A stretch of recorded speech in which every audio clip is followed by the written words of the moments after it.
Сәлем достар, сіздермен бірге Жанат. Бүгін біз сіздермен чак-чак сгущенки жасайтын боламыз. Видеоның соңына дейін қарап, лайк басып, комментарий жазып, каналға тіркелуді ұмытпаңыздар. Алдымен жұмыртқамыздың барлығын салып,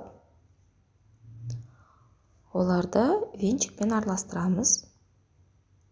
Барлық жұмыртқамыз бір текті болып араласқанға дейін венчикпен араластырасыздар. Одан соң оның үстіне тұзымызды, ас содасын және де қантымызды салып, әрі қарай араластырамыз. Осы барлық салған қоспамыз толық бір-біріне сіңіскенше араластырасыздар. Осылай көпірши бастағанда үстіне ұнымыздың 3/2 бөлігін салып илейсіздер. Бірден қолмен илесеңіз болады, немесе жартысын салып бірінші венчикпен, одан соң қолмен илесеңіздер болады.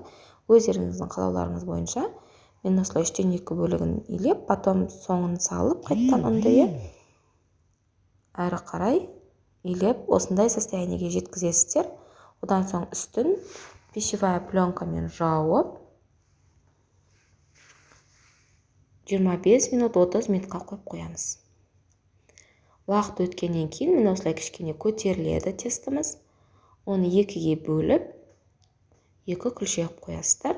Және де бөлек-бөлек жаямыз. Ол үшін сіздерге жаю оңай болу үшін.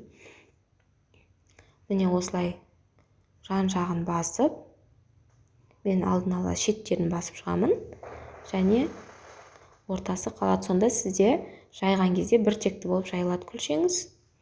Одан соң әдемілеп жаямыз.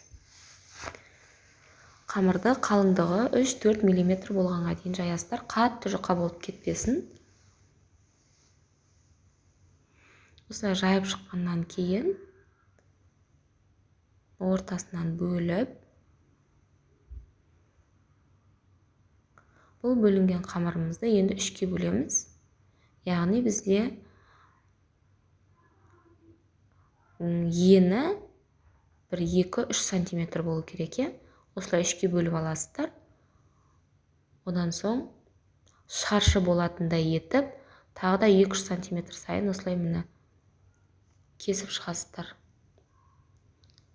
Кішкене бауырсақты кескендей қылып кесіп шығасыздар. Бұл кейбіреулер хворст деп жатады, кейбіреулер чак-чак сгущенка деп жатады, әркім әртүрлі атайды, бірақ өте дәмді болып шығады. Міне алдында чак-чак пісірген майға пісіріп жатырмын мен. Видео сразу түсірілді өйткені.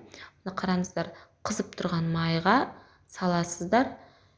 1-2-3 минут араластырып тұрып, осылай қызарған уақытта бірден ала беріңіздер, себебі тұрған сайын ол әрі қарай қызарады. Міне осылай қатты күйдіріп алмауға тырысыңыздар. Майын сырғып алып аласыздар. Газдың жылдамдығы өте максимум жылдамдықта тұрады. Одан соң қалауларыңыз бойынша кунжут, мак сепсеңіздер болады. Немесе мүлдем сеппей-ақ сгущенканы құйып, осылай араластырып шығасыздар хворсттарыңызды. Бір жақта хворст дейді, просто сондықтан маған хворст деп айту жеңілірек. Міне осылай хворсттарыңызды полный сгущенкамен араластырып шығасыздар. Барлық жерге араласқанға дейін болды. Осақ сіздерде уже дастархандарыңызға хворсттарыңыз дайын. Міне осындай керемет тәтті шығады. Үйіңіздегілерге жасап көріңіздер. Видеоның соңына дейін қараған болсаңыз, сізге рахмет. Ас болсын.